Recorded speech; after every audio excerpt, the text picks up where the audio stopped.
माँ की ममता, माँ बेटे की कहानी। दोस्तों, मैं आज एक माँ की ममता की कहानी सुनाने जा रहा हूँ। वीडियो अच्छी लगे तो लाइक करना। प्यार मोहब्बत क्या है मैं नहीं जानता, लेकिन माँ की ममता और माँ का प्यार क्या होता है ये मैं बात ही जानता हूँ।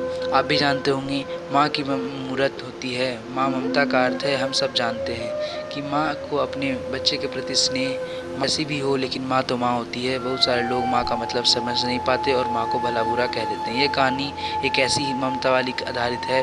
कहानी जंगल की एक हिरन और उसके बच्चों के बीच में है। माँ जानवर हो या इंसान, कोई फ़र्क नहीं पड़ता, माँ तो माँ होती है। माँ का प्यार कभी साबित नहीं किया जा सकता और ना खुद ब खुद निखारा जा सकता है। माँ की ममता अनमोल होती है। माँ बच्चे की मुस्कान होती है। रोता हुआ बच्चा को देखकर एकदम चुप हो जाता है। खुद दुखी रहती है लेकिन बच्चे को आँच नहीं आने देती। घर में माँ होने पर पूरा घर की ममता में भरा होता है। छोटे छोटे बच्चे रोने लगते हैं, घबरा जाते हैं, लेकिन माँ की गोद में आते हुए चुप हो जाते हैं। बच्चों का केवल माँ पर एक विश्वास होता है। बच्चा एक रात सोता है तो उसे अगले लोरी सुला लेती है और बच्चों को आँख के सामने एक पल से भी दूर नहीं कर पाती।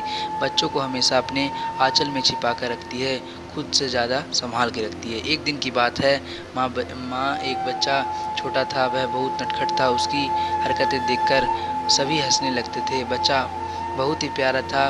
उसने अभी अभी चलना सीखा था। चलने के साथ साथ थोड़ा बोलना भी सीखा।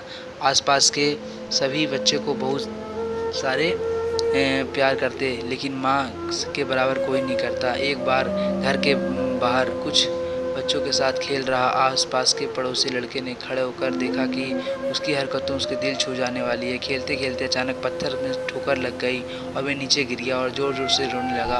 पास पर कई सभी हंसने लगे, कोशिश करने लगे कि वह चुप हो जाए, लेकिन वो चुप होने का नाम ही नहीं ले रहा था। एक एक करके सभी ने प्रयास किया, अपने गोद में खिलाया, लेकिन वो चुप नहीं हुआ। उतनी देर में उसकी माँ आ गई और माँ ने गोद में लिया और कहा, किसने रुलाया मेरे लाल को? इस पत्थर की इतनी हिम्मत कि मेरे बच्चे को रुलाया? चलो इस पत्थर को मारते हैं। माँ की बात सुनकर लड़के ने कहा, नहीं माँ, पत्थर भी रो पड़ेगा। कहने का तात्पर्य है फ्रेंड्स कि आगे जानते हैं फिर क्या होता है। इतने में ही माँ आ गई और गोद में लिया और कहा, किसने रुलाया मेरे लाल को? पत्थर इतनी हिम्मत कि मेरे बेटे को मार दे? तो माँ की इस बात को सुनकर कहा, नहीं, ये भी रोने लग जाएगा। बच्चे की बात सुनकर माँ हंसने लगी, बच्चा भी हंसने लगा और पास खड़े सभी हंसने लगे। माँ के से बढ़कर त्याग और संघर्ष मूर्त भला कौन हो सकता है? हम कितनी भी गलतियाँ क्यों न कर लें, माँ हमेशा हित में हमारी सोचती है। जब भी बेटे को कोई मुसीबत आ जाती है तो वह अपने ऊपर ले लेती है। हर माँ बाप की इच्छा यही होती है कि उसकी संतान उसकी बुढ़ापा का लाठी बने, लेकिन विक्स की लहर में सभी अधिकार की लहरों में हम सभी कर्तव्यों को भूलते जा रहे हैं। अगर हमारे माँ बाप हमें पाल सकते हैं तो क्या हम उनके बुढ़ापे का सहारा नहीं बन सकते? यही हर इच्छा होती है कि वो हमारा सहारा बनेगा।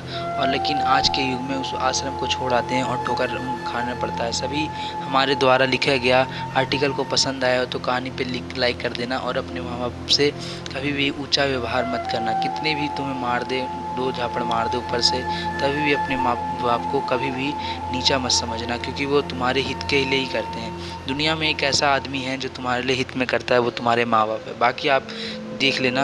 अच्छी लगे वीडियो तो लाइक करके चैनल को सब्सक्राइब करना और माँ बाप के लिए जय माता दी।